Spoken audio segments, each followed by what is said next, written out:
What's up guys, Kent here with Krisk Gaming. This video is going to be a champion showcase on Krisk the Ageless.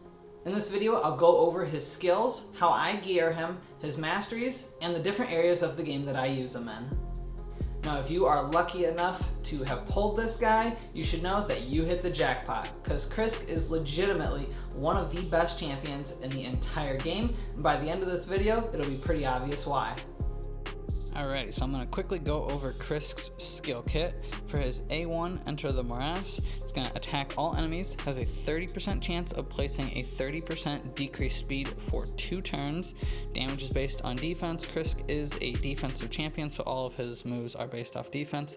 His A2 attacks all enemies, places a 50% ally protection buff on all allies except this champ for 2 turns, places 2 15% continuous heals on this champion for 1 turn, increases the duration of all ally buffs by 1 turn.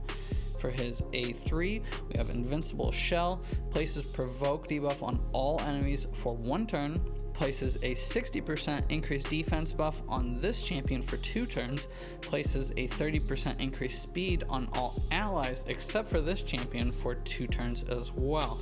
And then he has a passive ability, Might of Ages. At the start of each round, places a shield buff on all allies for 2 turns equal to 50% of this champion's max HP, has a 75% chance of placing a 60% decreased defense debuff and a 50% decreased attack debuff on the attacker for 1 turn when this champion is hit.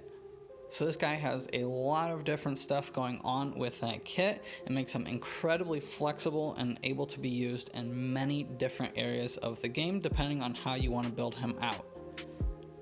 Alright, so now look at the artifacts I have him in. I have him in a retaliation set and a resilience set.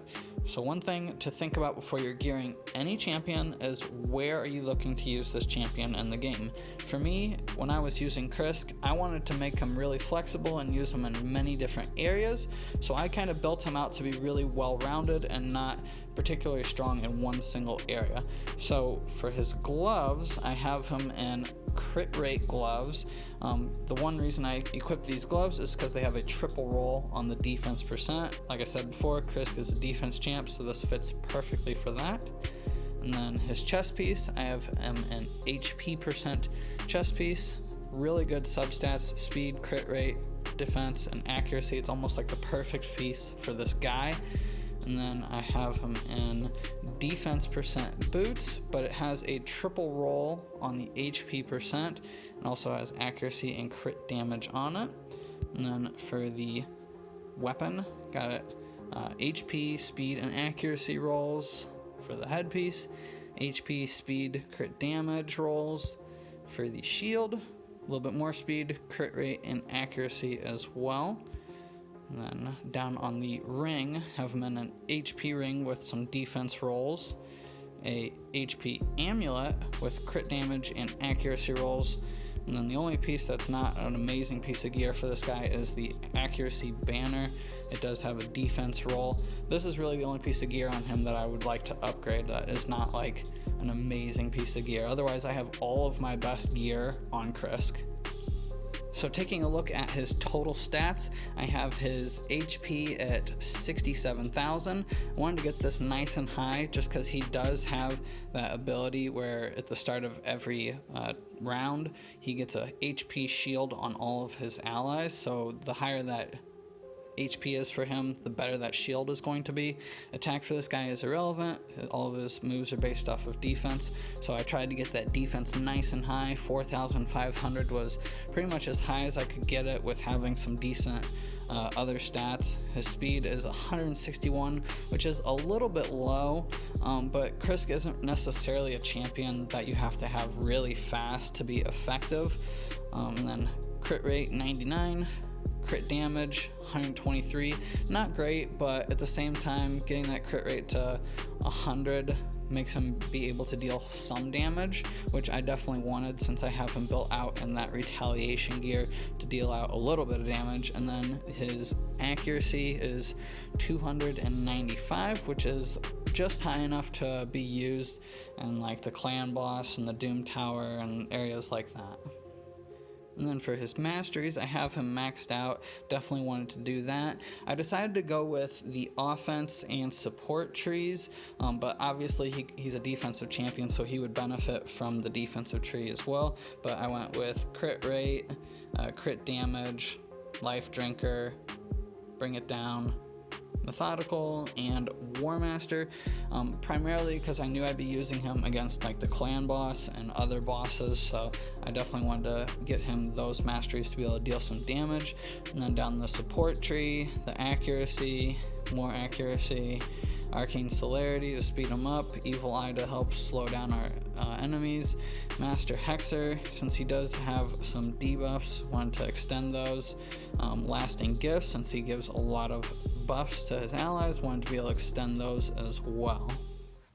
Alright, so the first area that I'm going to show Krisk in is the Spider's Den, just because it does a really good job of showcasing the wide range of his abilities. So right off the bat, the team comes in and Krisk puts up his shield ability, which is basically like having a built-in shield set for the entire team. Go ahead and get some buffs up here. Some of the other guys are going to go get some decreased defense and weaken up. And Heart Seeker from Cold Heart. Alright, so Krisk is up, and we're going to go ahead and do his A3, which provokes all the enemies, and then also puts an increased speed buff on your allies and an increased defense up on Krisk.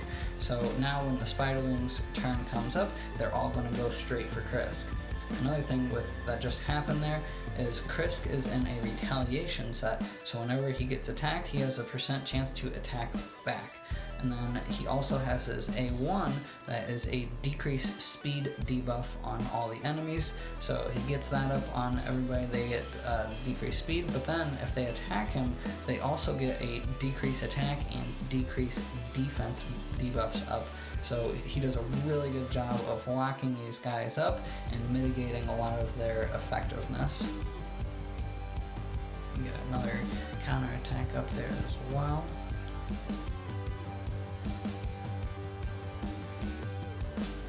So Krisk comes back up again. We're going to go ahead and do his A2 this time. So it's going to deal damage to everybody, but then it also increases all the buffs duration on all of your allies, which they got a bunch of buffs up right now, so those all get extended even longer, making them that much more protected. He does put an ally protect up, so he's spreading out the damage to himself and keeps a person like Cold Heart or a Royal Guard alive that much longer, which is really useful in a battle like this one. The next area I use Krisk is the clan boss, which Krisk is a top tier champion for.